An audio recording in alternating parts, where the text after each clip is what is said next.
I'm calling to order the June 15th, 2026 Bremerton Regular Planning Commission meeting. The first item on the agenda is a roll call to confirm we have a quorum. Commissioners Doring, Miller, and Powell are all excused. Commissioner Wofford? Here. Commissioner Kirk-Kell? Here. Commissioner Browning? Here. And Vice Chair Peterson. Here. We have a quorum. Next up is approval of the agenda as presented. All in favor of approval of the agenda as presented? Aye. Aye.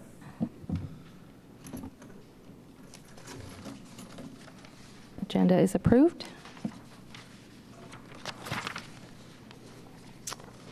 Next up is approval of the April minutes. Do we have a motion to approve the minutes of the April 20th, 2026 meeting? Mr. Chairman, I move to approve the minutes of the April 2026 meeting. Second. We have a motion to approve the meeting minutes from the April 20th, 2026 meeting. Motion was made by Commissioner Wofford, seconded by Commissioner Kirk-Kell. All in favor? Aye. Aye. Aye. Any opposed? Motion carries unanimously. All right. The public workshop tonight is on a zoning code amendment application by Bremerton Housing Authority to amend the provision of BMC. Excuse me. Oh, hello. Is there going to be an opportunity for unrestricted public comment under APMA? Yes or no? Because it's required by state law. Will we have that opportunity? No? I can review the minutes That's here. illegal. The magic of Google, you can look it up. It's required by state law. You're depriving us of that free speech.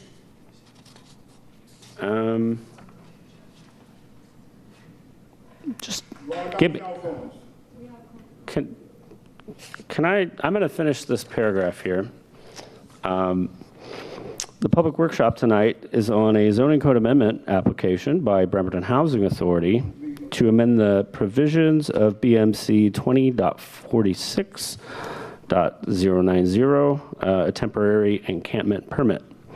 Those in attendance should note that the Planning Commission meeting tonight is limited to taking public comment on the presented material. So I think that that answers your question. Presenting is Garrett Jackson, planning manager with the City of Bremerton. Is there a representative for the Bremerton Housing Authority that would like to provide any additional information tonight? Okay, great. I saw a hand raised. Okay. Great. It's Garrett's turn. All right. Okay, thank you, everyone. We are here to discuss some potential zoning code amendments proposed by the Bremerton Housing Authority related to our temporary encampment permit process, which is codified per BMC 2046-090. I'd like to first start off by thanking the planning commissioners for being here today and letting the members of the public know that these are volunteers, people that volunteer their time to help the city of Bremerton through the legislative process. And some of these issues can be quite weighty. So thank you, Planning Commission, for volunteering your time and being here. And also thank you to the Bremerton Housing Authority. I know that Jill Stanton from the Bremerton Housing Authority is in attendance today in support of the application, as well as many other partners. Thank you for being here. We appreciate you. That being said, the purpose of this meeting is to prepare for future, excuse me just a second here, future workshop.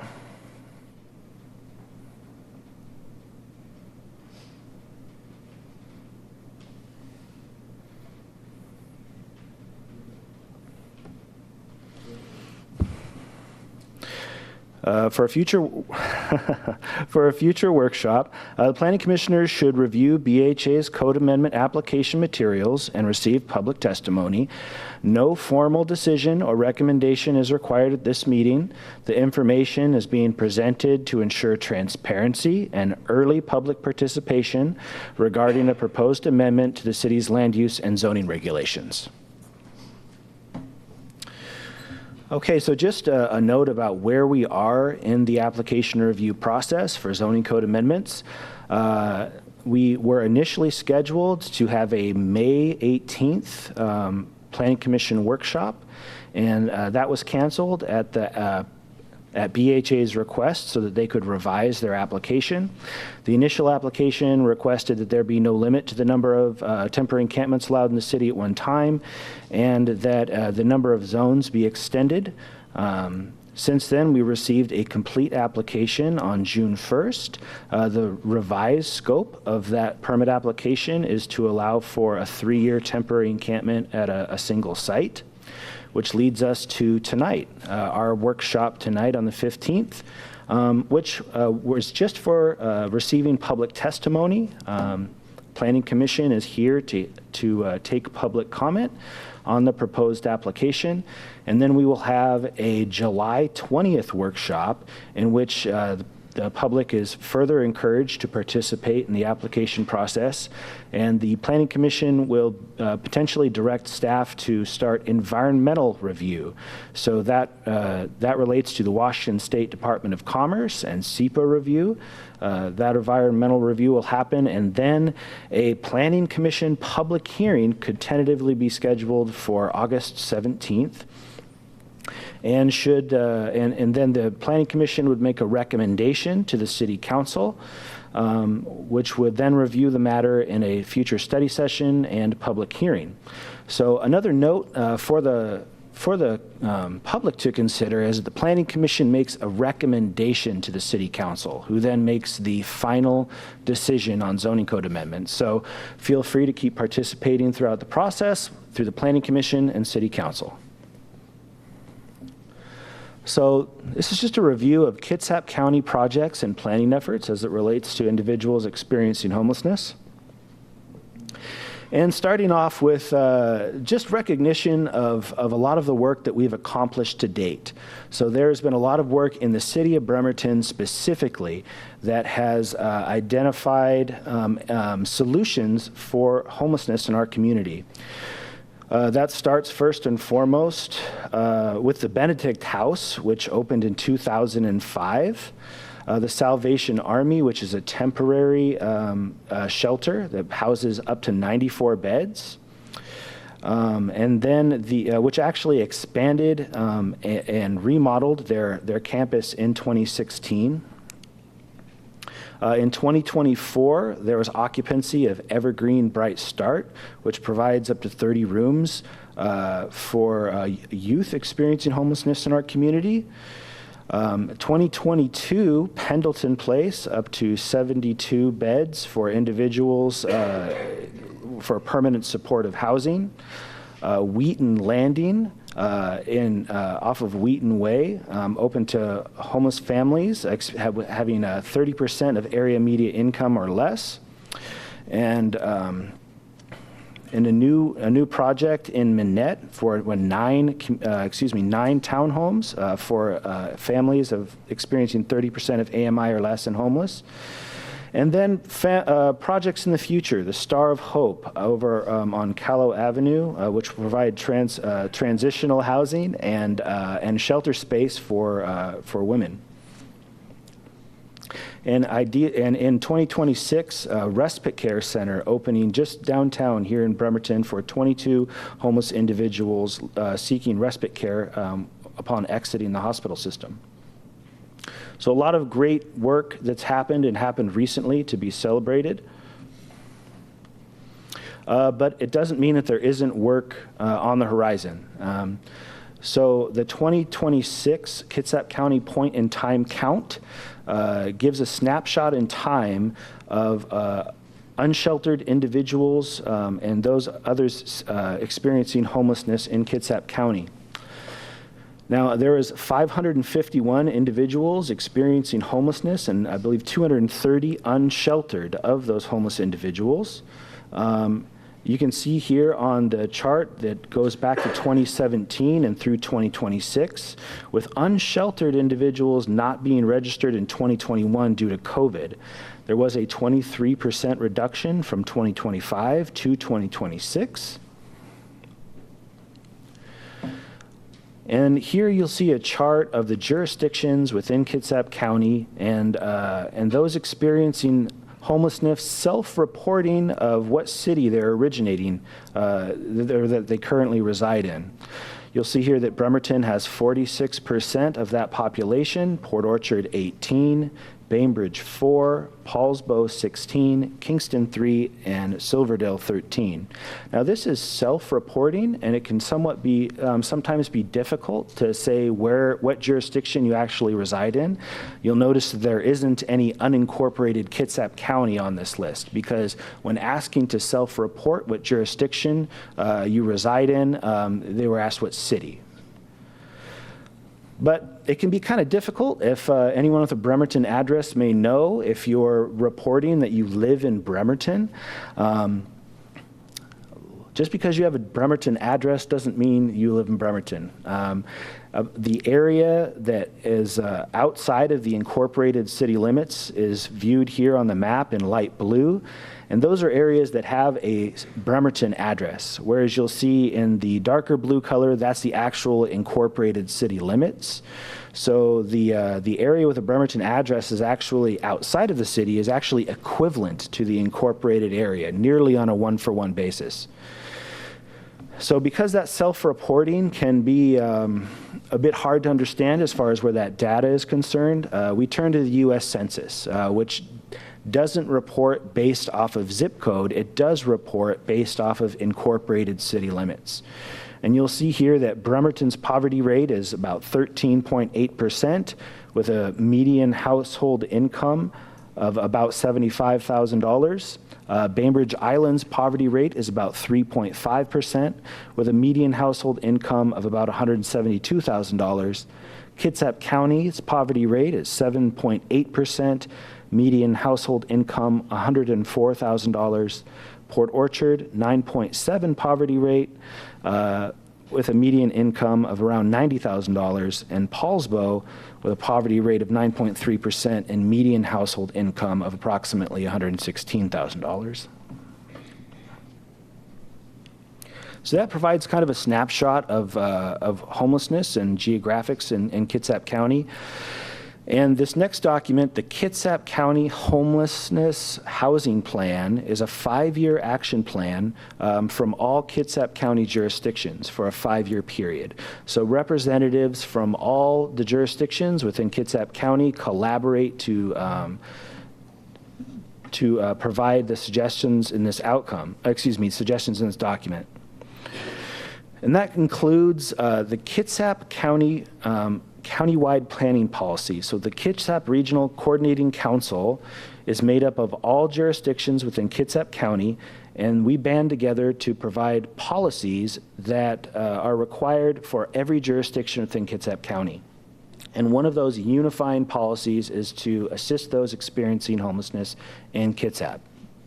The Kitsap County Homeless Housing Plan also relays that every jurisdiction within Kitsap has in their comprehensive plan policies addressing homelessness and to provide homeless housing. Now, the exception to that being Bainbridge Island, there are draft policies within that plan at this time, but they have yet to adopt their comprehensive plan. So it's in their draft plan, but it has yet to be adopted. Now, this plan calls out that existing services for homeless and those planned for the future are largely located in the city of Bremerton. It also calls out the Kitsap County HEART Team, and that's Homeless Encampment Action Response and Transitions, and that team's job is to connect individuals countywide in unsanctioned encampments and connect them to stable housing and services, which are largely located in the city of Bremerton.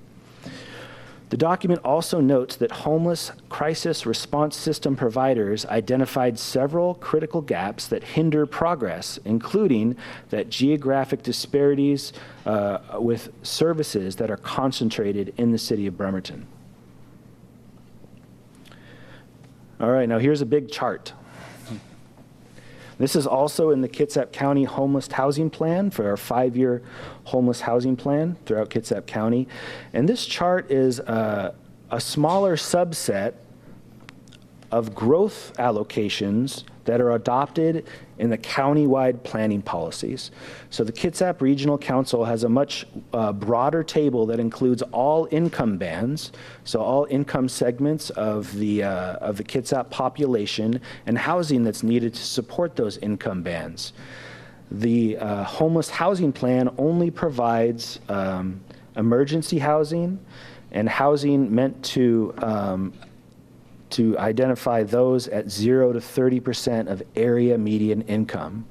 So area median income is the averaged income of all residents within Kitsap County. So that's what that basis of area median income is, and 0 to 30 is people hitting 0 to 30% of that area median income for all persons in Kitsap County, and we have a 20-year plan on how many housing units are needed for people in that income segment. So of those housing types, you'll have non-permanent supportive housing, permanent supportive housing, and emergency housing. So permanent supportive housing is intended for individuals that have a disability that hinders them from finding housing on their own long term.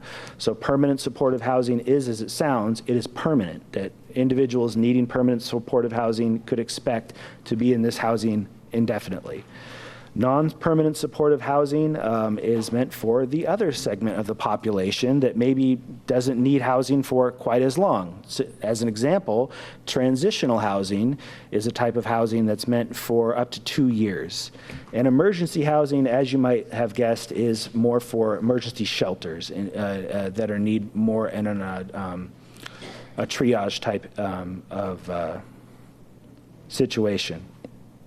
So the point of which being is you'll see the yellow bar on this graph, and that provides the existing housing for each jurisdiction.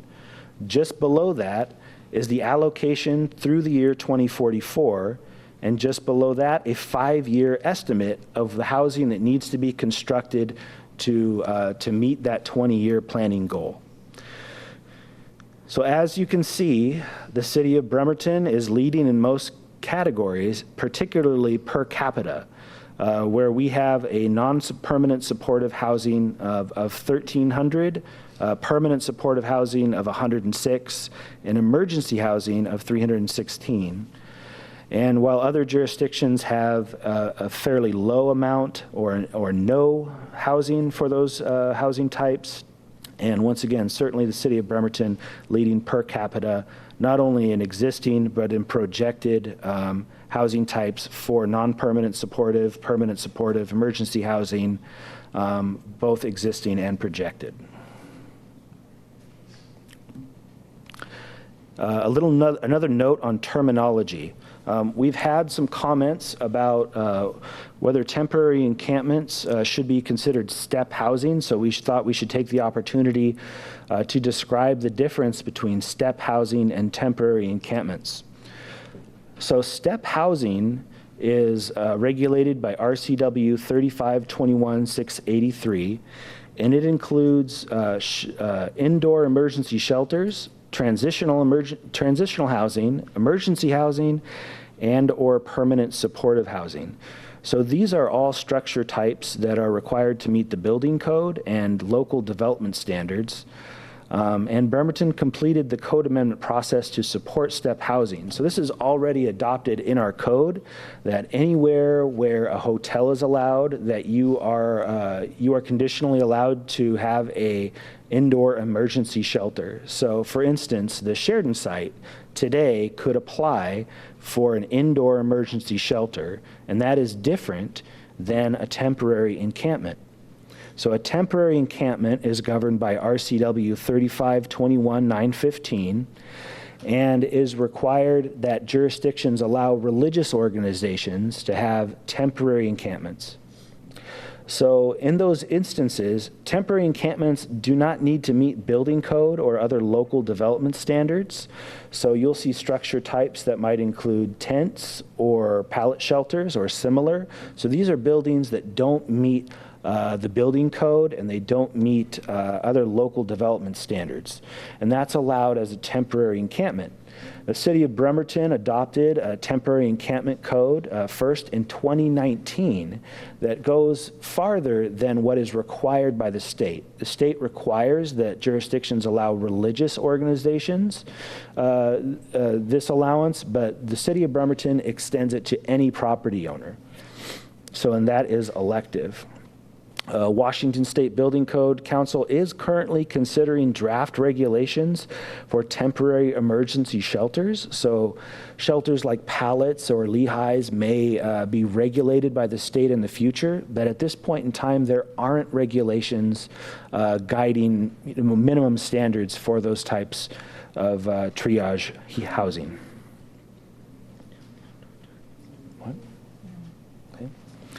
So moving into our existing code.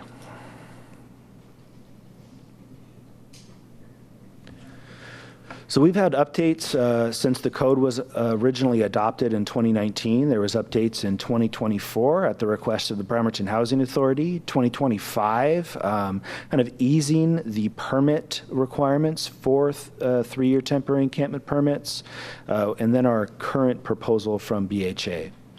So since 2019, the city of Bremerton has allowed for a 183-day temporary encampment permit in any zone in the city. So there's requirements for outreach to police, fire, schools, childcare, and the health district as part of that permitting process. That there be a neighborhood meeting, including mailed notification to properties within 500 feet. That they agree to inspections from police, fire, building, and the health district, that there be plans for security, sanitation, trash, setbacks, and screening, and that they establish a code of conduct for eligibility for those that might live at that 183-day temporary encampment. So that's been in place since 2019. In 2024, BHA applied for and the city council adopted a optional 3-year temporary encampment permit. So this is a type 2 conditional permit where you can have your 183-day permit extended to 3 years and with the option to roll over successive 3 years. So if you apply for 3 years, near the end of that term, you can apply for another 3 years without an end date.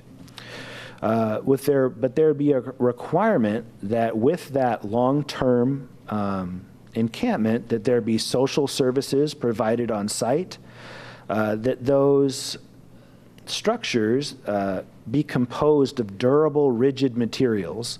Now you can see here on the screen, a tent would be considered kind of a non-rigid material, where a rigid material might be like a pallet shelter or a lehigh type of structure. So that 3-year encampment would require more rigid materials. And that you're eligible for smaller sites. So the sites as small as a ½ acre could host this 3-year encampment, but that it only be allowed in select zoning districts. And we won't go through tonight the other zoning districts that exist that were not included in that 2024 assessment, but if you'd like to look at the May 18th Planning Commission packet, there is a description of why each zone was not, that was excluded, and the purpose for that. You'll see here a map of all of the zones where a 3-year extended permit is conditionally allowed. So all the areas that you see on the screen here in black, those are zones that are eligible for a 3-year temporary encampment, and those zones include the District Center Core, General Commercial, Freeway Corridor, Industrial, and the Puget Sound Industrial Center. So other Kitsap jurisdictions, if you're curious about, where Bremerton is on these permitting versus other Kitsap jurisdictions and how do we compare, the city of Bainbridge Island permits temporary homeless encampments only on properties in conjunction with a religious facility. Homeless encampments may be approved as a temporary use for a time period not to exceed 92 days. Port Orchard doesn't have specific encampment code sections, and so they're superseded by that RCW that we spoke about earlier, where jurisdictions are prohibited from religious institutions having temporary encampments. The city of Paulsbo permits temporary encampments only as an accommodation for a religious exercise by a host agency. Encampments have a duration limited to 180 days with one potential 90-day extension. Kitsap County permits religious organizations, 501c3s, or other public entities to locate an encampment. Temporary encampments may be cited for 180 days in any zone, and after that 180 days, a conditional use permit can be applied for to make that a permanent encampment. So Kitsap County has more permissive standards than the city of Bremerton does currently. But the city of Bremerton would have the most permissive standards out of any of the cities within Kitsap County. So getting to the BHA proposal. So it's quite simple. BHA is requesting to have the Sheridan site identified on the map on the screen as eligible for a 3-year temporary encampment permit. Their application reads literally adding the parcel number onto the code section, identifying which zones are eligible for a 3-year encampment permit.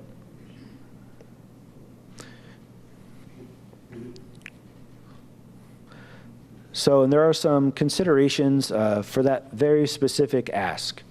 One is that parcel-based language wouldn't account for potential subdivisions. So if the Planning Commission is considering that single site adoption into the code, different language than a parcel should be considered. If a parcel would subdivide in the future or condominiumize, that parcel number might change. So then you'd have to update the code to account for changing parcel numbers, because if you subdivide, you have different numbers that are assigned. Best practice is to avoid the appearance of a parcel-based approach. So zoning codes generally apply to zoning districts. And if you have this kind of checkerboard approach where individual property by individual property you're changing the rules, that can be confusing and kind of undermine the process of what zones are intended to do. So something to consider there. And then the comprehensive plan was adopted in June of 2025 and didn't account for this type of change. The Harrison Heights Sub-Area Plan is a county-wide growth center identified in the county-wide planning policies and is intended for high-intensity residential and commercial uses, which don't necessarily include temporary structures that are associated with an encampment. Harrison Heights accounts for 17% of the total housing units to be constructed by the year 2044. Therefore, is a major center for the city's economic growth. So the Harrison Heights Sub-Area Plan was left out of the 2024 zones that were eligible for a 3-year temporary encampment for that purpose, is because Harrison Heights and the Downtown Sub-Area Plan in particular are plans that the city is really banking on providing intensity and growth in these two zones. So that being said, the Planning Commission's here to receive public comment and some potential options for the Planning Commission to consider. One draft revision by staff would be that you don't have the parcel identified by the number, but instead you identify the geography and it limits to this site. So, for instance, allowed in all the other zones that were there previously, or properties fronting Sheridan Road within the multi-use zone of the Harrison Site Heights subarea plan. So there is no other property that fronts on Sheridan Road within the multi-use zone of the Harrison Heights subarea plan. So this is a way that you can avoid that parcel-based number issue, where if they subdivide in the future, it will still identify the same geography without having to limit it to a parcel number. I hope that makes sense. And second of all is to make it more district-wide in its approach rather than a singular property. The code could potentially be revised that a temporary 3-year encampment would be permitted in the multi-use zone of the Harrison Heights subarea plan. We think that functionally this is the same. There's only one temporary encampment allowed in the city at one time. And so limiting the site, whether it's based off of the Sheridan Road geography or the multi-use zone of the Harrison Heights subarea plan, still results in one temporary encampment. So they're functionally very similar. Or the third option is, after hearing public testimony and considering impacts to the city, the Planning Commission could recommend no code change to the City Council. So that is the same for any proposal that's brought to the Planning Commission for zoning code amendments. We go through the public process, and the Planning Commission makes a recommendation of approval or denial to the City Council. We have received a number of public comments listing both the advantages and potential concerns of the proposal. Some advantages that were noted were that the community needs housing, that this proposal isn't happening in a vacuum for no reason. This is a housing type that's maybe needed by the city of Bremerton. It might be our humanitarian duty to provide this housing type in the city of Bremerton. There was one comment that said that it is unlikely to increase crime based off of their experience living next to a similar type of encampment. That housing options should be accessible to all socioeconomic groups.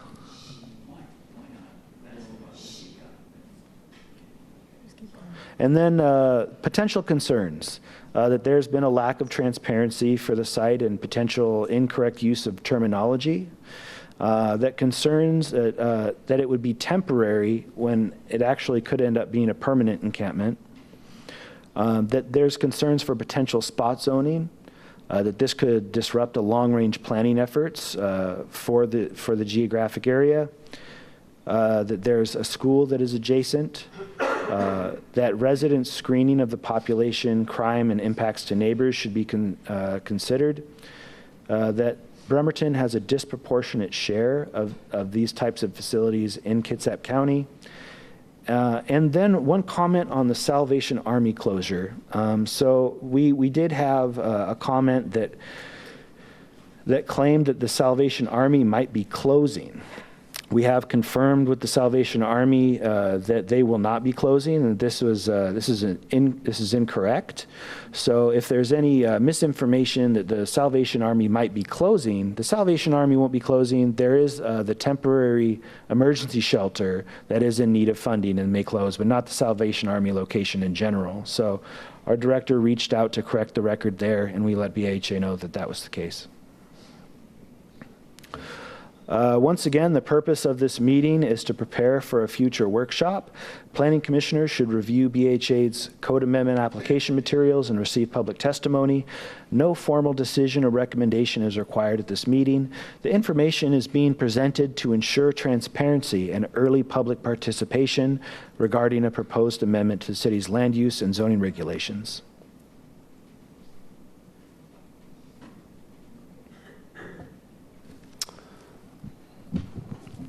Thank you, Mr. Jackson. Is there a representative for Bremerton Housing Authority that would now like to provide any additional information?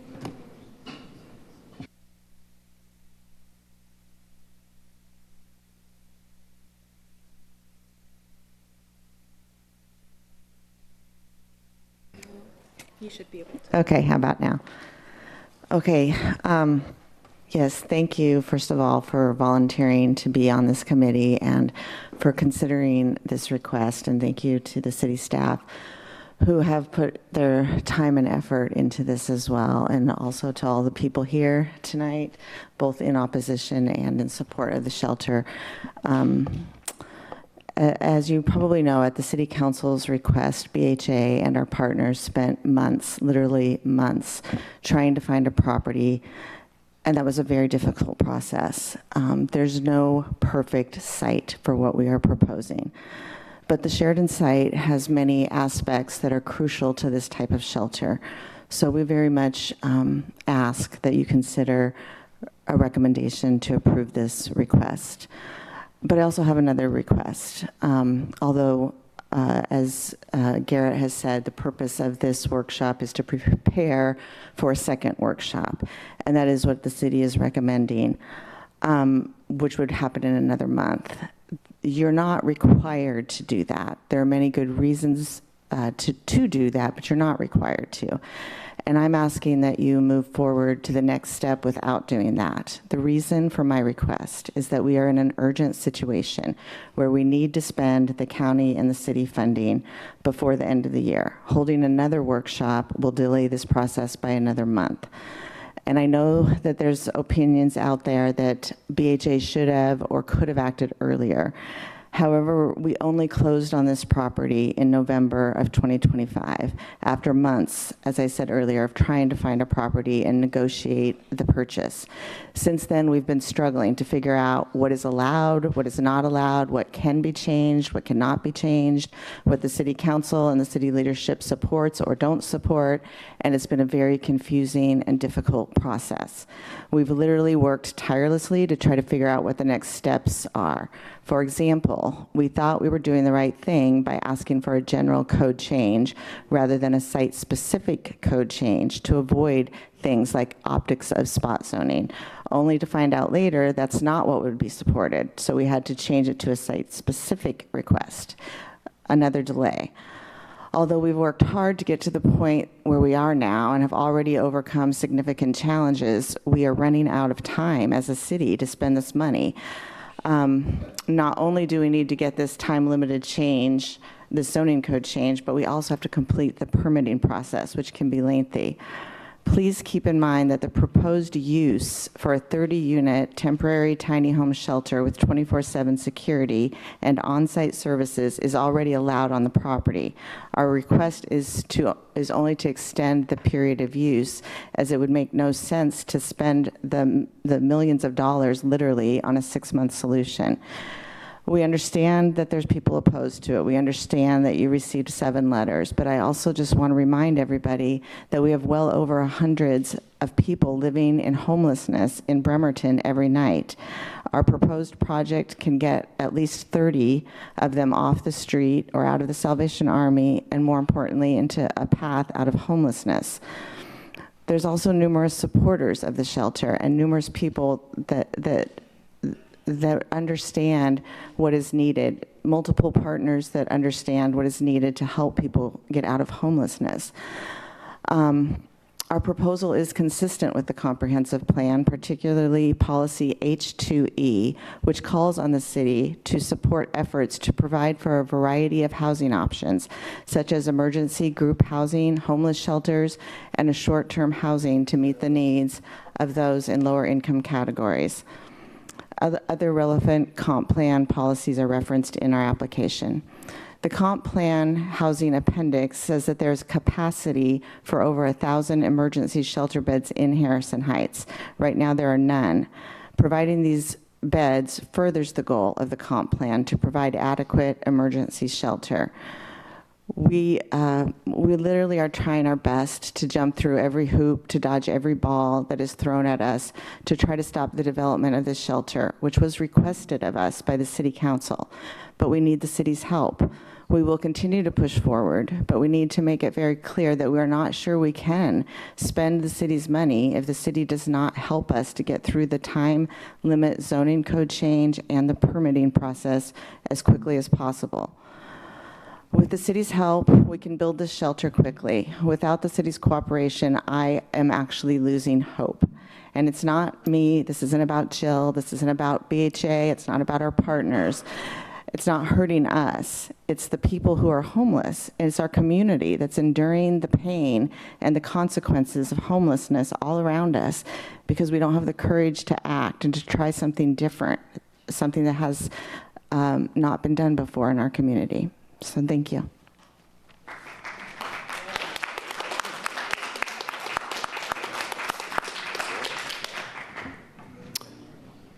Thank you for that. Does anybody in the public have comments for us tonight? We ask that you state your name for the record, and please limit your comments to 3 minutes or less. A timer system will be used so that everyone is treated equally. Please come up to the podium and wait to be recognized. If you are on Zoom, please, just one moment. If you are on Zoom, please raise your hand and wait to be recognized. With that, I will open the public testimony. Chair, Commissioners, my name is Diane Manning, and I'm a lifelong Bremerton resident residing in Council District 2, and I thank you for this opportunity. The applicant is requesting a significant policy change intended to enable a high-intensity shelter use on a specific property in a residential neighborhood. This parcel lies within the Harrison Heights Sub-Area Plan, which was developed through a robust public process. That plan is exciting because it establishes expectations for stable residential development, walkability, and long-term reinvestment in a part of East Bremerton the city has historically overlooked. A temporary encampment functioning as a low-barrier shelter is not compatible with that vision. Residents near the applicant's property share the same concerns that Bay Vista residents expressed when a congregate shelter was proposed near their neighborhood. The underlying issue is land use compatibility. If the applicant were proposing a facility comparable to Pendleton Place on Kitsap Way, I would be supportive. But a low-barrier shelter with no background checks is not appropriate this close to vulnerable residents and children. I have toured a low-barrier shelter located in a commercial zone, and it was clear that placing a similar high-intensity use in a residential neighborhood would create impacts that commercial areas are designed to absorb, but residential areas are not. High-intensity, 24-hour emergency shelters belong in commercial zones, not in residential neighborhoods. I also asked the Commission to consider the cumulative impact of its decisions. The city has already allowed the loss of important view corridors, one of Bremerton's strongest assets.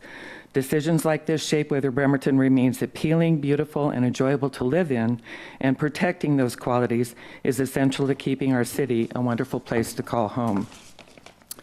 When this request returns for formal action, I urge the Commission to issue a firm denial.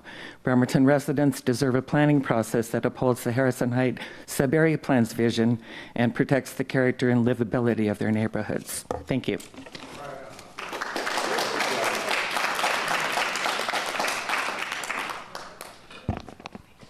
Hi, I'm Jocelyn. I'm a resident of Bremerton. I do the Bremerton Prayer Walk. I apologize. I'm here on behalf of the people who were talking about serving with this property. And I tell you what, every single one of them is worthy. I've seen such hope come out of the streets. I mean, you want to talk about some numbers. Our recovery for people coming off the streets is really good, but what we lack is resources. This is not going to solve all the problems, just like all of the other things that we've done. We've done a lot. Like, they've done a lot here in Bremerton, and we should be so proud of that fact. And we should be so proud of the fact that we can work for all of our neighbors, not just the ones. I mean, the people that this will serve are those that are on a fixed income that can pass background checks. There's going to be background checks. There's no need to fear any of these individuals that are going to utilize this property. I know quite a few of them, and they are really holding on to some hope here that they haven't had for a while. And they've got to spend this money quickly. We need it. There's so many things that we can do, and there are so many options that we have, but the way the city is right now, just standing in the way while enforcing also this anti-camping ordinance, we don't see the people. We can't help them. It looks like the numbers it looks really pretty down there in Bremerton, but we're missing a lot of people, and what's happening is they're dying. It's not that they're moving on. It's not that their tough love is working. They're literally dying. And that's hard because everyone is worthy. Everyone is worthy. I would encourage you to push this forward as much as you can. We really don't need it, but like, honestly, there is so much hope in the city of Bremerton, and that's what I think we could be known for. I understand that there's a lot of misconceptions and a lot of fear around this, and I'm happy to discuss anything with anyone at any given time. And if you ever have a problem with the homeless person, let me know. They're just wandering around trying to survive right now, and this would really be a great opportunity, so thank you.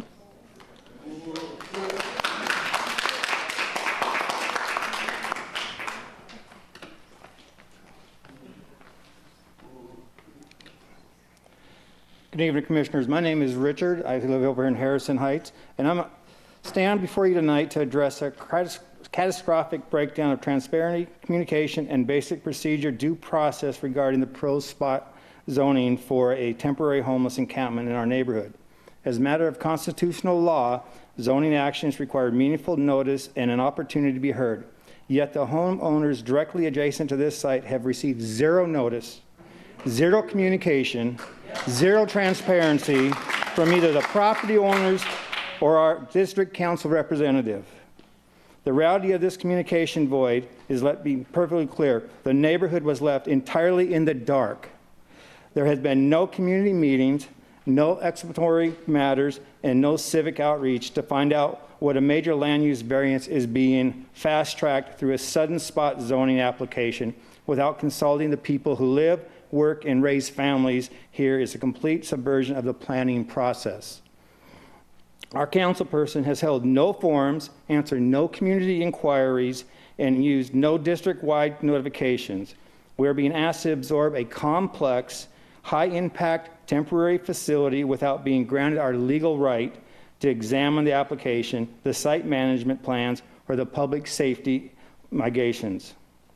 The legal flow of spot zoning, furthermore, this proposal constitutes classic indefensible spot zoning, forcing a temporary emergency encampment onto a parcel by carving out an arbitrary exception violates the integrity of the Harrison Heights master plan. Spot zoning is legally indefensible when it treats a single parcel preferentially to the detriment of the surrounding community's expectations, property stability, and public welfare. You cannot legally or ethnically rewrite the rules for one piece of land while ignoring the severe procedural inquiries inflicted on the entire neighborhood. Demanding the tabling. Commissioners, your role is to ensure orderly development and to safeguard the public interest through transparent legal procedures. Proceedings tonight under a total deficit to due process exposes any decision made by this body to severe legal vulnerability. Because of this statutory requirement for robust community notification and public engagement has been completely ignored, the Planning Commission must table this proposal immediately, send this back to the applicant to order a full, transparent, and legally sound community outreach process. I thank you for your time. And I also like to put, we should not rush a planning just to spend money to get it off the table, because you have to support the project afterwards.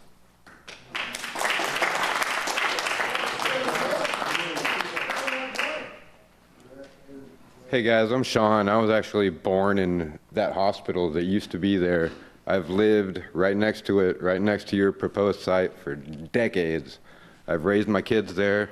I walked my son to arm and jar every day past syringes, needles, passed out people.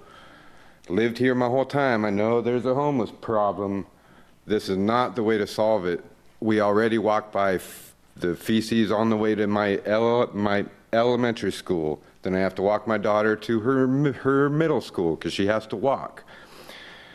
Sorry, your proposed for this site is within the walking distance children are required to walk to their schools from. There's not a bus that can bus my daughter safely to her school. There's not a bus that can bus my son safely to his school. We don't let my 13-year-old walk on her own because she's been accosted, she's been harassed. The hobos aren't walking around looking for stuff. They're stealing from us, they're harassing us, they're accosting us. I've been assaulted many, many times already. There's many, many things we can do to help them. Mental health might be one, but trying to throw a Band-Aid and a bunch of gas in a very bad spot right now would not be bad. Unlike Kitsap Housing Authority that bought the spot, I did my research before I invested in my community and bought my house and made sure I knew what I can and can't do there. I didn't buy my property and then come to you guys and ask you to rezone because I wanted to do something else. I just hope you guys hear from the people that live here, all of us that will be affected by this, that did our homework and bought our spots, not asking for more. Hear us, and please hear us. It's bad. Go walk to SARS. Go walk by where my children have to walk through every day, and you will not vote for this. I promise you that. That's all I have to say. I hope you hear us. Thank you.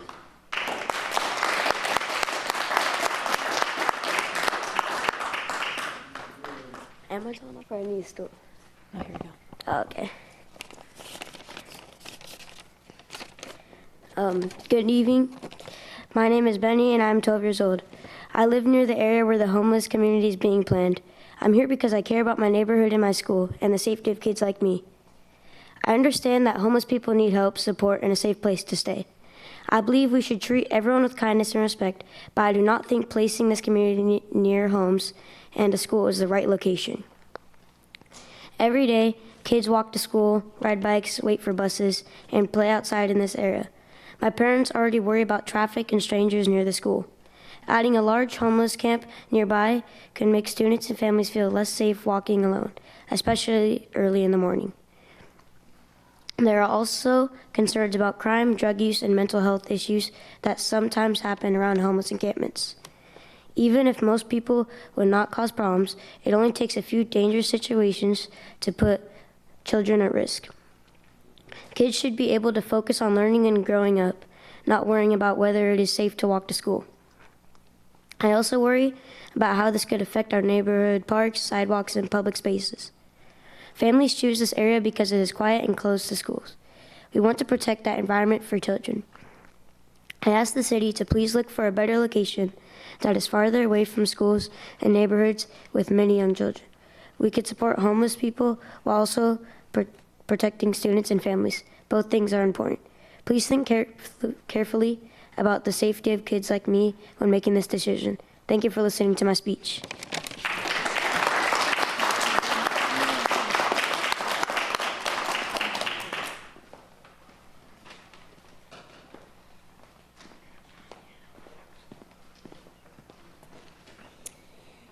Hello, my name is Bree Medley. I am a community member. I've also been involved in helping discuss the homeless shelter, whether it be a hybrid or the pallet shelter, for the past few years with community partners. I'd like to thank you all for the opportunity to speak tonight, as well as allow everybody to provide their input and feedback. I think it's important to emphasize that the zoning code amendment before you today does not approve development on any specific site, nor does it authorize construction or operation of an extended encampment. Rather, it expands the range of locations where such a proposal could be used or considered in the future. Under the city's current code, temporary encampments can already be located throughout the city anywhere hotels are allowed, including throughout Harrison Heights. On a 5-acre parcel, a traditional temporary encampment could potentially house and accommodate hundreds of tents. The extended duration encampment model contemplated by this amendment is fundamentally different than your standard encampment. These communities are intentionally smaller in scale and designed to be compatible with surrounding neighborhoods. They incorporate full-time security, on-site social services, including mental health, as well as substance abuse care, case management, and a structured pathway that helps residents move towards permanent housing and long-term stability. Importantly, any future development proposal would still require approval through a Type 2 conditional permit process. This process includes public noticing, community outreach and engagement, operational review, site-specific analysis, and evaluation of security management and development standards. All details regarding the proposed operation would be publicly available and subject to review before any approval could be granted. Over the past year, the community partners have worked diligently to educate the public and policymakers about the shelter model while collaborating with the city and elected officials to address the questions and concerns. Throughout this process, the partners have continued to evaluate available properties, navigate changing priorities, and adapt to the policy direction in an effort to advance meaningful shelter solutions for those supporting or experiencing homelessness. The developments envisioned under this framework are grounded in dignity, accountability, and community integration. The question before the Commission tonight is not whether a specific project should be approved on a particular parcel, rather whether allowing additional sites to be considered for this carefully managed, self-oriented housing model is consistent with Bremerton's long-term housing planning goals and appropriate response to the urgent challenges facing our unhoused neighbors and the broader community. Thank you.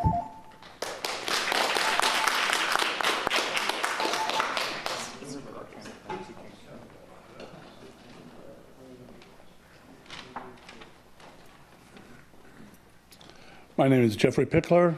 I live about 4 or 5 blocks from your proposed site. My question, I guess, is like, I'm hearing everybody talking about the housing stuff, but nobody's addressing the root problem. These people, majority of them either have a mental problem or they have a drug problem. Building them houses, little temporary houses, whatever it may be, is not going to solve a problem because you don't even address the problem. I mean, I have people in my neighborhood that, just the other day, my wife is walking to her job at the school. There's a man naked running down our road. There's another guy that's consistently walking down the streets. Half the time he's naked, half the time he's not. He's beating himself in the head and stuff. This man obviously has mental problems. He should be addressed through Kitsap Mental Health. And where are they? I used to do a lot of work for them. I've seen them abandon their people. Once they get them into housing, they're going to have all this counseling and everything there on site for them. They don't even do it for the people they have now. And we're expected to believe what they're going to have this? No. And the thing is, you already addressed that this temporary housing could become permanent. Just keep it going, keep it rolling year after every 3 years, and there you go. Then we're talking about the Bremerton Housing Authority. Yeah, I understand that there's need for low-income housing. I provide it. I have rentals that I provide it. And guess what? Bremerton Housing Authority offers me no assistance when I have a problem. They say, oh, that's your problem. So I tell you what, I am no longer going to be that person providing low-income houses because the very people that are supposed to be there helping facilitate this stuff will not offer those that try to help out any kind of help.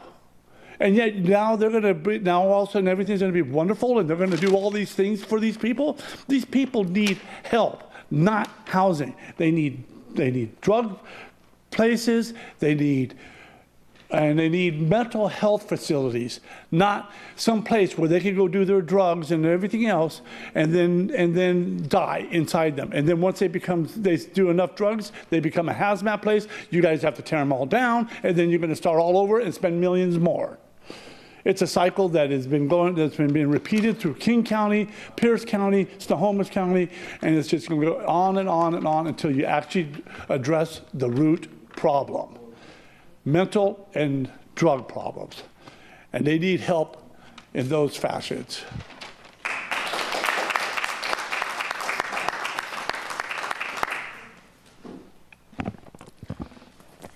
Good evening, Commissioners. My name is Janice Allison, and I live 1 block from the proposed Sheridan site. Over the past 9 months since first learning about the proposed low-barrier hybrid shelter, I have worked to understand homelessness issues, not only in Bremerton, but in communities across the country. I have attended City Council, Planning Commission, and Bremerton Housing Authority meetings to become informed and engaged in this process. During my research, I learned that in 2023, a site in the Oyster Bay area was presented to the community. What stood out to me was that that neighborhood received direct notification from both the Bremerton Housing Authority and the city, along with the community meetings for concerned residents. Even people who work closely with individuals experiencing homelessness expressed concern that the Oyster Bay location was too close to homes, schools, and businesses. The nearest school to that site was 1 mile away. Yet the Sheridan site is even closer to households, senior living communities, and an elementary school directly across the street. By contrast, the Sheridan neighborhood did not receive the same level of transparency, communication, or outreach. Many residents learned about this project only after major discussions and planning were already underway. The Bremerton Housing Authority purchased that property knowing the type of shelter it intended and still intends to pursue would not comply with the existing zoning regulations, rather than selecting a site already zoned for such a project. It is now seeking to change that zoning text itself. At the same time, the Housing Authority has continued purchasing parcels of land, buildings, apartment complexes throughout the city. In their own words, they are banking land. The application repeatedly claims the urgency exists because the Salvation Shelter is closing.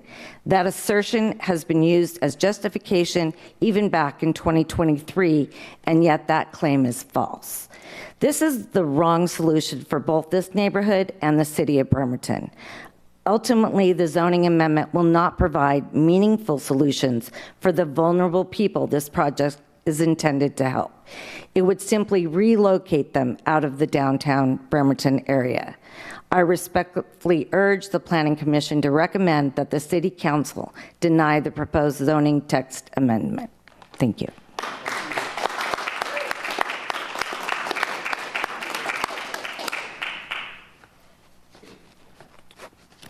Good evening, Planning Commissioners. My name is Marvin Randall. I'm 76 years old and I lived on Hemlock Street since before Bremerton even had zip codes. Do I look that old? Yep. Okay, thanks.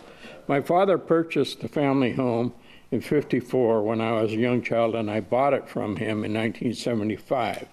I believe I am the longest current resident living closest to this proposed wall tent homeless shelter, just a stone's throw away in my younger days.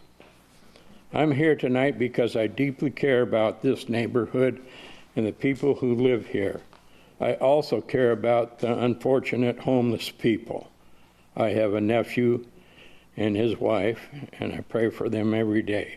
I pray they get help out of the situation.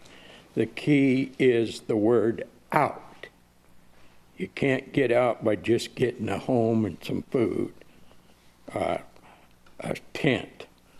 Directly across the street from this proposed site is View Ridge Arts Academy on the old high school football field.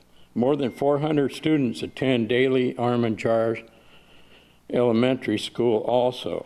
400 students each, less than 1,500 feet away.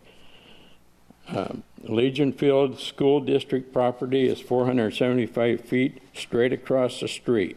These fields are actively used by students, youth sports teams, and local families.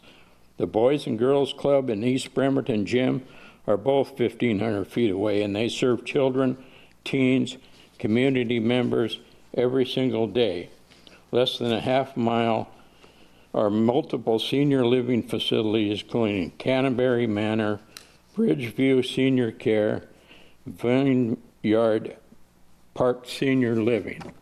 These are elderly residents who deserve peace and security in their later years. There's also at least 14 single-family homes and duplex directly bordering this site. These are not empty lots. These are families. These are taxpayers. These are longtime residents who invested their lives into this community. Within a few blocks are restaurants, businesses, community service that depend on customers feeling safe. Even our Kitsap main library is less than 0.8 of a mile and serves 480 daily users. It's not an isolated industrial area. It's a center of an active residential and family community. I respectfully ask the Planning Commission to seriously consider the long-term impact this proposal may have on the neighborhood quality of life of East Bremerton. Thank you for your time.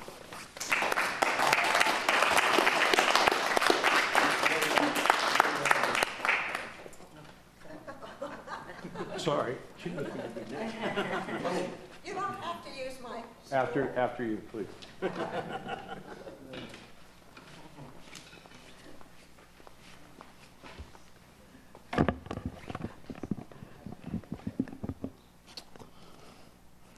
Commissioners, thank you for your service to our city. I'm Sally Hass, a property owner and developer in Harrison Heights. My location puts me at ground zero for the proposed tent encampments. National data conservatively estimates that this kind of shelter will immediately decrease the value of my property by over $75,000.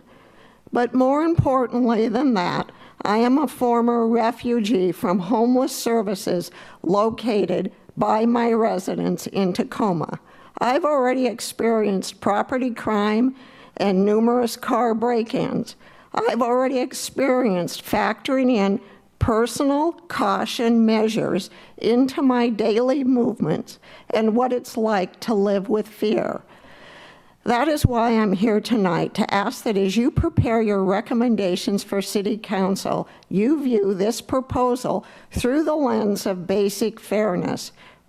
As Garrett said, Bremerton has the lowest per capita income regionally, yet we shoulder over 50% of the homeless and mental health services. A low-barrier shelter and tent encampments should not be focused on Bremerton. This is a regional issue that must be addressed by Kitsap County. The Sheridan neighborhood feels profoundly exhausted and pushed aside, yet we are asked to bear a highly disproportionate risk to our very safety. We're asking for equity and careful evaluation of a rushed process that has severely damaged public trust and been traumatizing to this community. Over the last 7 months, we've watched this proposal change from a hybrid shelter to a tiny village and now tent encampments without any meetings with the adjacent neighbors, zero communications to us, zero outreach. This does not demonstrate that BHA operates with either integrity and transparency, and now they're asking to rush the process further. Let me be clear about what we are for. We deeply care about the individuals that are suffering from homelessness, and we want real solutions that lead them to a path of life stability and recovery, not a dead-end path of warehousing and neglect. We openly welcome and embrace affordable long-term housing, specifically for families and the elderly. True stewardship requires permanent, legally sound solutions, not rushed temporary fixes. As you consider your recommendation next month, please protect the integrity of the comprehensive plan and the safety of our neighborhood. Thank you.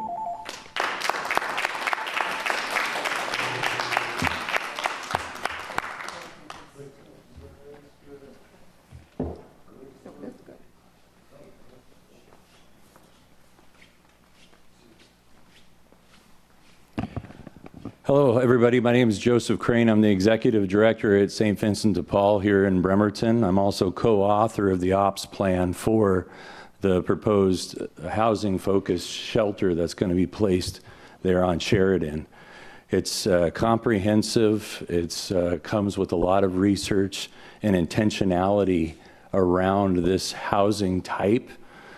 It's just navigating the zonings and what we know as dwelling types and how we're going to fit that into this parcel, which are extremely scarce, which I personally know.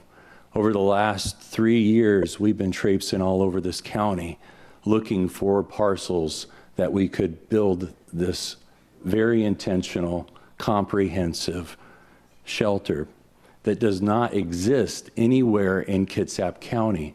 This is a very special housing-focused model that was earlier on described as a hybrid because it ushers in 2 of those step types housing rapidly in one location so we could allow or prepare for upward mobility for these folks, because they're not designated to stay there. They're designated to find permanent and sustainable solutions with a housing type that makes sense for them. In terms of fairness, the housing right down here, was it not fair for them that these folks aren't taken care of right down here on MLK and 6th? Salvation Army has put mats on the floor at night. They're not a purpose-built shelter. They literally put mats down on the floor at night to take care of these folks. We do not have this shelter type here in Kitsap County. I've done no fewer than 12 informational sessions throughout this entire city. I was invited by those area city council reps. I am very happy and excited to finally do one in District 2 when I'm invited to provide that education to the community. We've literally done no fewer than 12 that describe the actual model and explains that we're not relocating what anybody's seeing downtown. Why would anybody do that? Why would we relocate what people are seeing downtown in a dysfunctional way and just plop them somewhere without a programmatic situation or solution that has dwelling types that match? Our intent is to get these folks housed before the winter. The funding component of this just is a complexity, but the primary focus is to get these folks housed before it snows again. Thank you.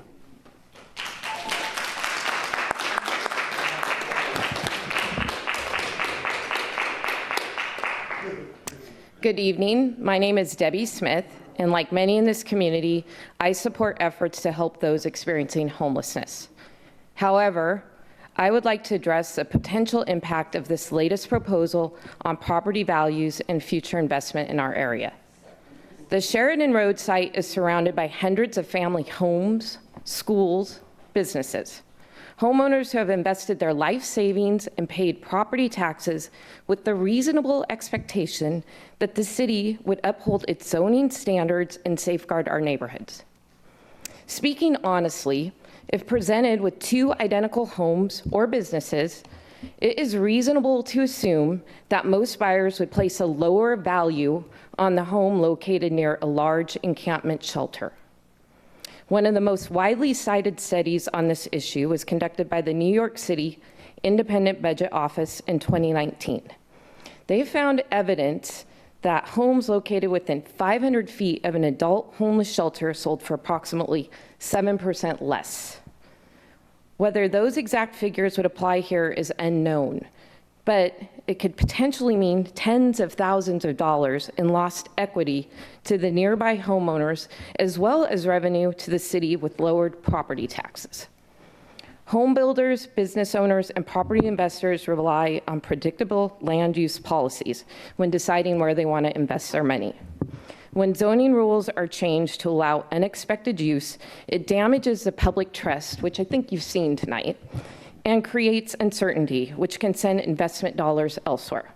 Before changing the code, the city should fully evaluate the potential effects on property values and neighborhood stability.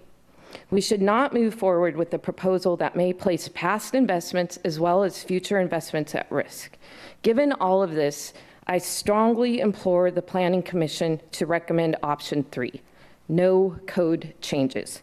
Thank you for your time and also for your service to our community.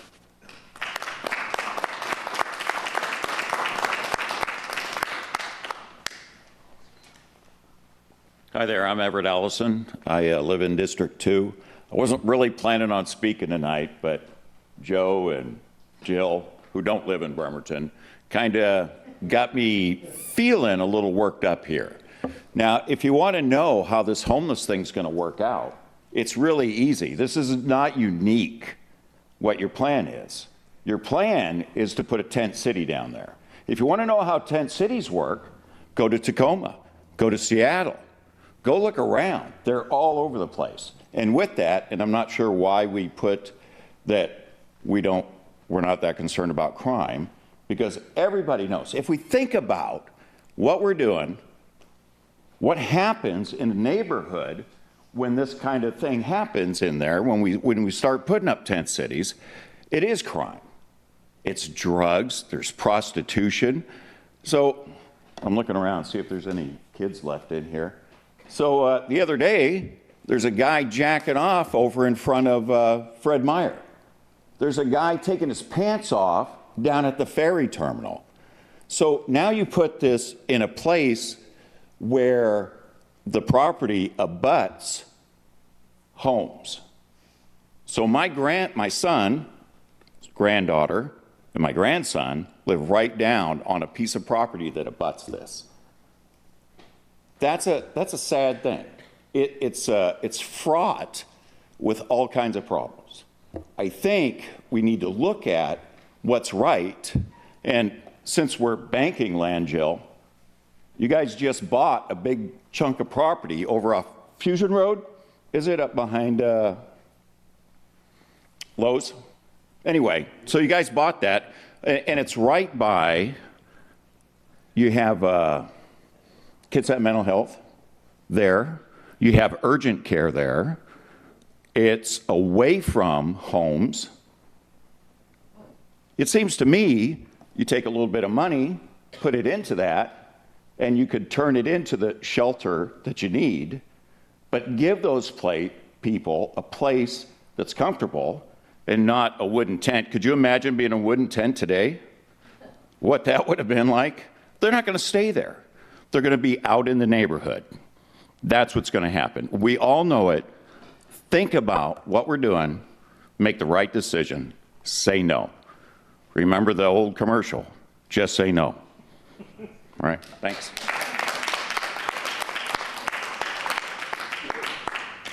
Hi, I'm Paula, and I live by Lions Park.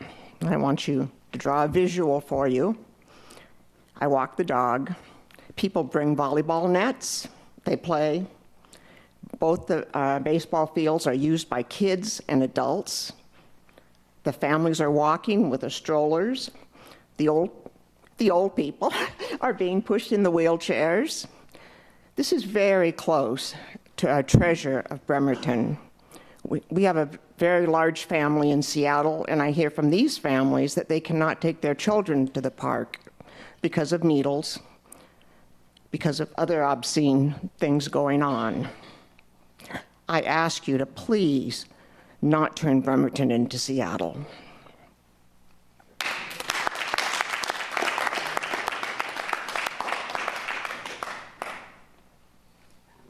Hey, everybody.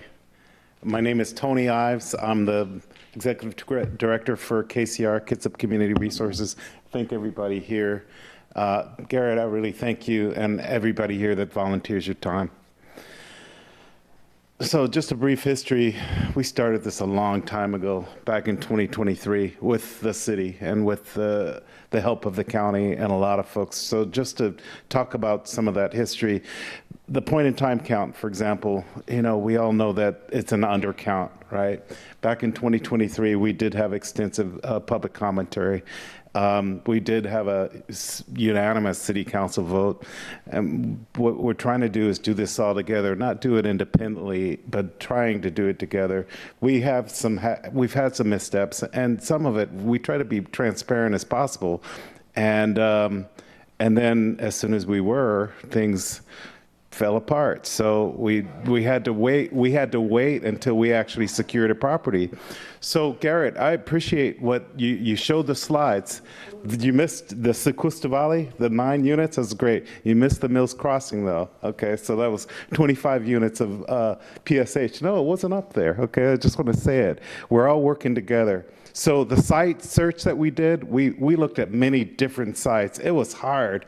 We haven't been just sitting around. We've been working very hard to try to do this. Even the Sheridan site, once we identified it, it took 9 months to actually finish this, and we couldn't actually talk about that. I just want to make sure everybody knew that. I mean, especially the neighbors. It's not something that we did intentionally. We've learned a lot of lessons, okay? So our partners, we have a lot of partners. Washington State Finance Commission, Salvation Army, always, right? We appreciate Captain Lance and Dana. They're just super cool, and they're here to support the community. They've stepped up when nobody else did, right? We have legislative help. I want to talk about the Washington State Department of Health. So they identified Kitsap County and Whatcom County, specifically KCR, to help do a 3-year test project, right? They've committed to help fund this project, right? Fund beds, not necessarily this project, but beds, to do an experimental project to track data, how we can integrate healthcare, mental health care, and unhoused populations, right? We're working on this right now, and we're proud of this. Basically, people see Kitsap County. They see us as collaborators working together, and it's a cool thing. All I have to say is I just want to dispel the myths. This isn't a tent city. I'm not even sure where that came from, all right? The myth of budgets, we have budget, we have money in our pockets right now. We have the pallet shelter, we have a plan, and just give us time to do it, and we could do the easy thing or do the right thing, and that's what we're trying to do, all right? I appreciate you guys, I really do. You guys know it, so.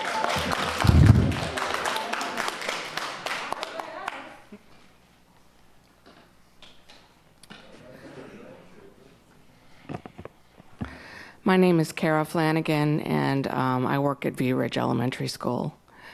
And I have been walking to work and seen a naked man doing the jerking motions of being under the influence. It's the craziest motions. I've seen them too many times here in Bremerton. I have also, a year ago, was walking early in the morning and in the winter, and this shirtless guy was walking down the street with a huge bolt cutter sticking right out of his backpack in my neighborhood also. I have had many relatives that are addicted, close relatives that are addicted to meth, fentanyl, heroin, and what I have found over my 64 years is that they have been enabled almost the entire way in their drug journey. And that once they were not enabled anymore, that because they burned up all their bridges through stealing to support their drug habits, that once they were not enabled anymore and they were homeless, and I have one niece in particular, she ended up burglarizing a house with her boyfriend to support their drug habit, went to jail, served time in jail, and said, "Oh, this isn't fun. I finally had a consequence to my drug addiction."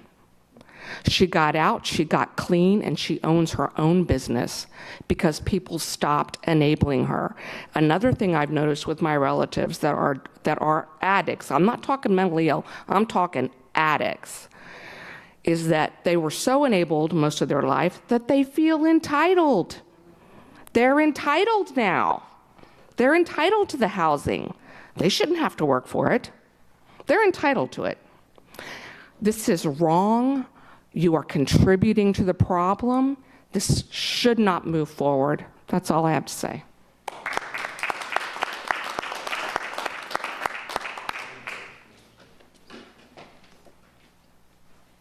Hi, my name is Rima Schultz. I live in Bremerton and I own a business here. And I don't have a pre-made document with my comments. I just wrote some notes here because I want to bring it back to, first, thank you for your volunteerism. I really appreciate that. And thank you to city staff for being here in the evening. I appreciate that also.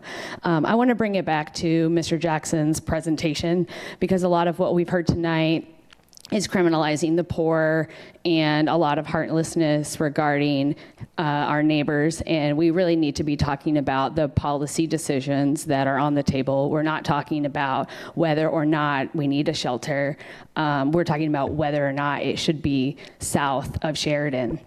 Because right now, the temporary encampments are allowed all the way on Wheaton all the way down to Sheridan. So is it across the street or not? And those elementary schools existed there before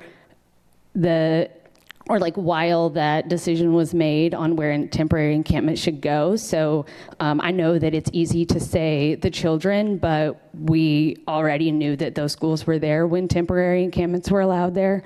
So also, my son goes to Armijar, and I will be proud to show him what compassion looks like for neighbors and how we can step up and support each other when we have hard times. I'm not concerned about many of the things that we've heard tonight because I think that those things will actually be reduced when we provide services to our neighbors. There was also some comments about property values. I think that that is interesting that we're putting property values in front of people. That's not what Bremertonians want to do. That's not what we stand for. And property values across the city will not go up as long as downtown and a lot of outskirts part of Bremerton are overwhelmed with homeless issues. So neighbors in this room, I appreciate you being here and speaking up for yourself. I really do. But a lot of the opinions that were shared tonight are inaccurate and have nothing to do with whether or not the Sheridan site should be included in the temporary encampment or not, because that's really, should it be south of Sheridan or not? That's really the question. And I think that we need to support the nonprofit partners in building the solution that we've asked them to do. The city council, as was said earlier, asked the nonprofit partners to come up with a solution. They are doing their very best. They're human beings doing their best, and we need to support them with policy as often as, however we can. And this small change to move the shelter along will change Bremerton for the best. Thank you for volunteering, and thank you for listening. Thank you.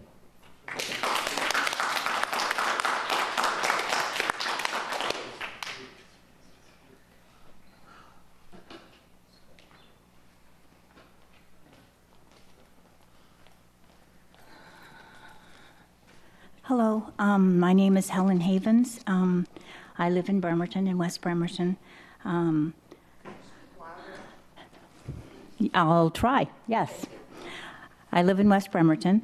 I am a community member and retired from working in schools and working with people who need medical help they can't afford, and also working at KMH with adults who had mental health problems and addiction. And I've watched them find their feet with some of the supports they need. And I'm sorry, I want to thank you all for this opportunity to talk, and thank you for the work that you do. Housing people is the first step toward community health. I live in West Bremerton near St. Vincent de Paul. I'm really excited to watch their project take shape. It's going to be 2 blocks away from my home, and I'm so glad that people are going to be getting what they need there. I meet many people who are living without housing in my neighborhood, in the supermarket parking lot, in grassy areas under trees. They run the gamut in their life experiences. I talk to them when I can. What they share is lack of shelter, access to water, heat if they need it, or cooling, like on days like this. I can't imagine what it would have been like to be out in this weather with no shelter. This is a zoning change that will allow for this possibility in many places. It's not just a special neighborhood that the neighbors are here to protect. This process is which the opponents call rushed, is crawling for the homeless and their friends and advocates. I'm not blaming anyone. It's a difficult process, clearly a contentious process, and I think everyone is working hard on it. This type of shelter is a palpable and careful step toward housing more of these people who are struggling for basics every day. There are children and vulnerable seniors, I'm almost 80, all over our city. I'm a grandparent of 6 children who live in Bremerton. We need to work toward making sure that we're all housed and we all deserve basic humanity. Please say yes. I urge you to change this zoning. Thank you.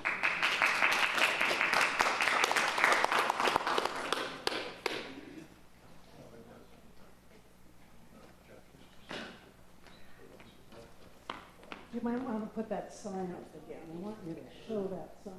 Yeah. So, hi, Jane Miller, and I live in West Bremerton, and I've been a volunteer in the social service nonprofit. I've been a volunteer in social service nonprofit, most recently for a number of years with Coffee Oasis. So, with Coffee Oasis, you have accountability, no drugs, no sex trafficking, no guns. So I just wanted to make that comment. And I think that they operate on a shoestring budget with a lot of donations, and I think they do a great job.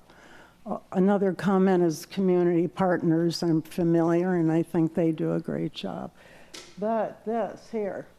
So, having also lived in 40 years in Kitsap County from the north to the south, we don't need to create a big community down here.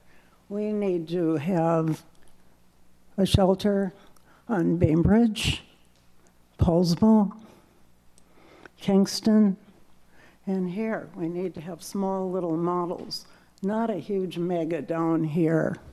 So that's mainly my input. So I just want to check my notes here, see if I had any. So that was my point about we have hotels in each of those cities, so there should be. Oh, I know another one. So the Bremerton taxpayers, we have so many churches and nonprofits here, they're all going to bear the burden of this new little community. And I can tell you exactly what's going to happen. Kitsap Transit, every little community, and I've seen it. We don't have a shelter. Let's send them all down to Bremerton. Oh yeah, they've got churches, they've got services. So anyway, I just want to end to say, we need housing for these people. We need housing for single parents with children. And they need to be in a safe space, not low barrier. Senior citizens, disabled, veterans. So, sorry, everything's kind of disjointed, but those are just my thoughts. Thank you.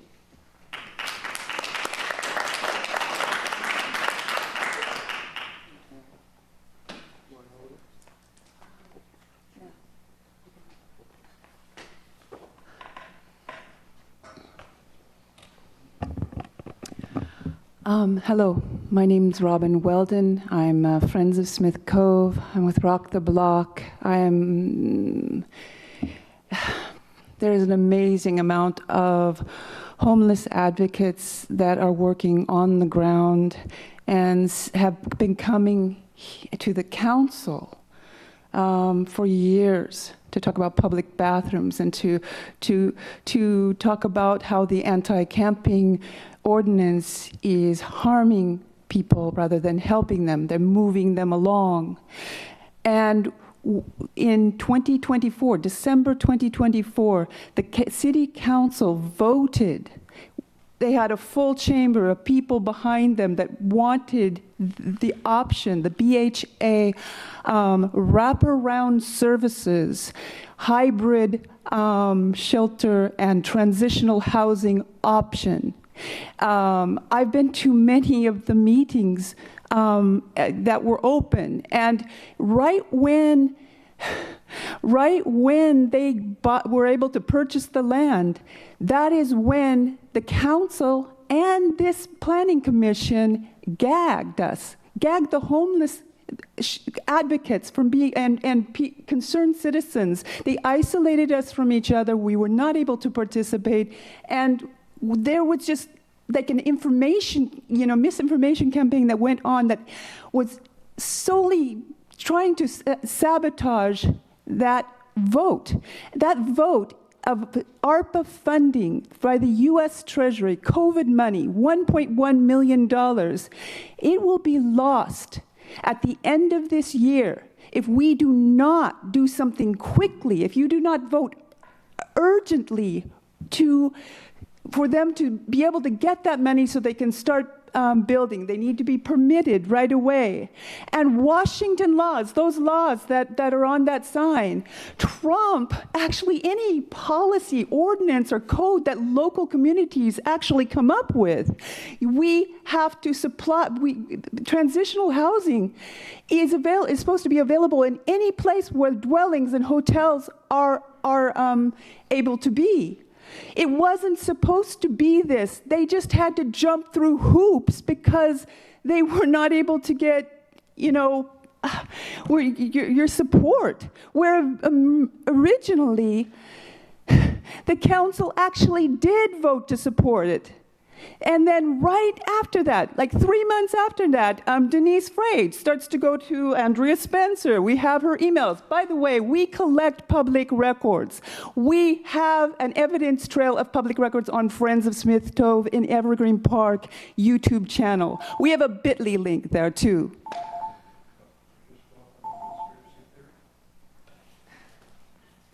No, public records.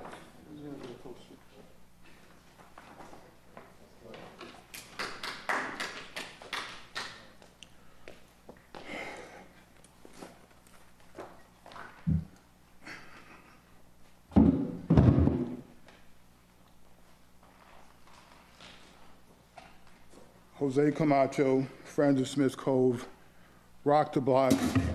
I am a bit of a weirdo because I have been homeless and I have functioned as a paralegal in law firms, including municipal liability. The city hasn't known what to do with me. But what I do, what I base almost everything on, is very dweeby, is very boring. It's actually why I'm even here, why I even tried to become engaged in Bremerton, because there's a perverse failure of law here and ethics. We have a city attorney completely inert and will allow misrepresentations of law to occur. The Fair Housing Act will say that if there is a disparity in how housing policy is deployed in the city, it's a wrong. It will actually inure to a punitive damages award. One of the things that I've done in Bremerton is caught Garrett, Andrea Spencer, and the planners of DCD rigging a $57 million project, the Evergreen Point. This is literally what I do for a living. They've been busted. So that project has been delayed for 2.5 years while they try to rig it further. So they have spent years from 2019 to now rigging it and covering it up. So you compare that to the current sabotage of this shelter, and that's a massive disparity. And the planners, unfortunately, and the city attorneys are at the heart of it, and that's a tragedy for all of us. So the other thing is we literally have Denise Fry's emails to Andrea Spencer 3 months after voting for the shelter. That's your council person. She voted for it. She obligated ARPA funding to that project. On the record, you can see it on film. So she emailed Andrea, and you can see she is sabotaging the shelter. Why? Because it's what the developers want. The same developers that got the Evergreen Point rigged, they want as much property in that region as they can get their hands on. So I understand your feelings. I've been there. I've become an expert on spot zoning. Jose Camacho, contact me. I'll tell you about spot zoning. Do you live next to it? I live next to the Evergreen Point, so it's a rig. So I understand your feelings of frustrations because you've been misled on the law. You really have been. So we have the emails, it's collusion, there's massive corruption in the city, and this shelter sabotage is part of it, very unfortunately, for everyone.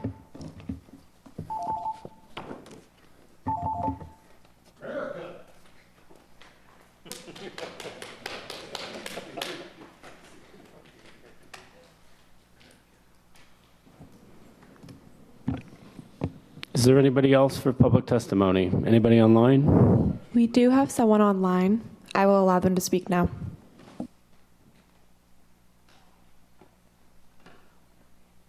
Hi, thank you. Can you hear me? Yes, we can. Oh, perfect. Thank you. My name is Jeff Coughlin, Bremerton District 3. I first want to thank all of you planning commissioners for your service as volunteer citizens, and especially for tonight on what I personally very much know is a difficult subject. But I want to say that this proposal, it fits Bremerton's progress. We have a city have consistently led on this. We extended housing beyond religious facilities. We created a three-year permit process in 2024, and we eased that process in 2025. We've done this for a big chunk of the city. This is one more parcel. For the record, while I was on city council, Mr. Jackson personally told me individual parcels could be added. That's the understanding I was working from while I was on council. And the individual parcel, I think, should work just fine here. That said, if the commission wants to recommend extending eligibility to the whole multi-use zone of Harrison Heights, I say kudos, because this fits the comp plan. Harrison Heights is slated for the most intense housing growth in the city, double the other 3 district centers combined. This small amount of transitional housing belongs there too.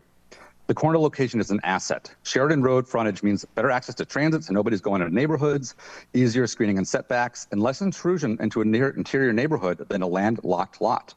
It's a very large lot. This is large, and the community partners have gone above and beyond to develop screening, security, and address concerns about impact. As well, this lot is on the very corner of the Harrison Heights area, which itself is somewhat arbitrary boundaries. This lot has sat vacant for so long. There's been no serious interest or use as condos or apartments or anything else. This lot is literally adjacent to land that already has the required amendments enacted of what's being asked for tonight. Adding it is a very minor zoning update. And I agree with other commenters, council has already pointed this way. There is a standing resolution supporting the community partners, and BHA is the city's own housing authority, the definitional partner.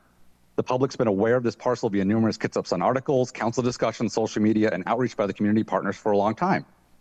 Now, as folks have described, the folks have described so many issues that comes with unsheltered homelessness, and those issues are real. I agree. I live downtown. I see the effects of unsheltered homelessness with folks in tents on sidewalks. And I want to say that the majority don't cause any issues aside from some trash. But yes, we have to acknowledge there are some folks who do. Folks who refuse shelter and resources when they are available, who cause problems, commit crimes, absolutely, those people should be held accountable. And so should those who have shelter and commit awful crimes. Some of the things described by folks tonight, like public indecency, theft, and assault, yes, anyone who does that, regardless of their housing status, should be held accountable. But I want to say, if folks are so worried about so many unsheltered here in Bremerton, the reason we have so many is because we are the largest city in the county and we have no supportive shelter. Salvation Army is a temporary shelter without on-site services, and that as an overnight shelter absolutely will close soon. And when it does, and if we have no permanent shelter, you'll see far more unsheltered all throughout the city. The Oyster Bay proposal 2 years ago that would have had the city go it alone did not coordinate with the experts and did not provide for on-site services, and that's why this is different. The proposed shelter that tonight's code amendment would allow will have supportive services. It is absolutely not a tent encampment. That is a lie. Read the documentation. This is a modest-sized shelter. Excuse me, that's your 3 minutes. With security, fencing, and yeah. Excuse me. Please, make sure one less shelter in Bremerton.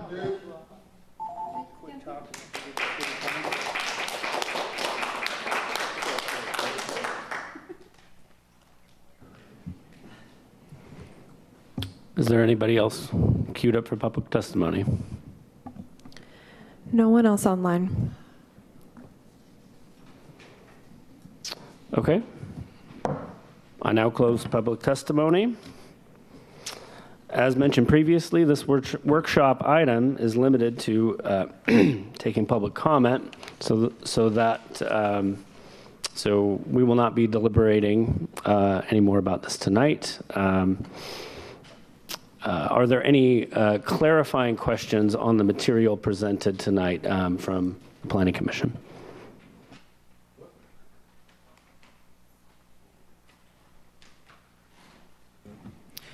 I do think a number of issues and questions remain about what is happening here. And so I would like to ask if we can have a presentation from the Bremerton Housing Authority in the next workshop to address the comments that have been brought up in today's meeting and in written form. I think that it would be helpful to everyone in this room if we had some clarity on what is going on. I think that we've heard many different versions, and I'd like to understand from Bremerton Housing Authority what the plan is and what has been done and how they're planning to address some of the issues that have been brought up today.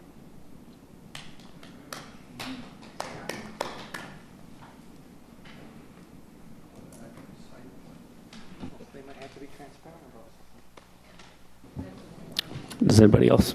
Excuse me. Do any other commissioners have any questions?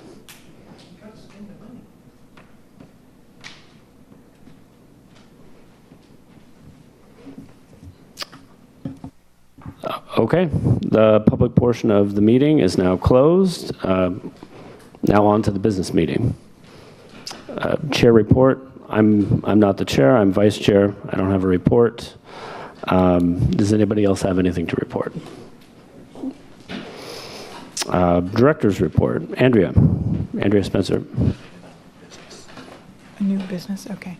I just want to express my gratitude to Garrett and the team for my absence this year. You understand the situation I was in, and I do appreciate all the things everybody here at this table has been doing in my absence while I had to focus on other things.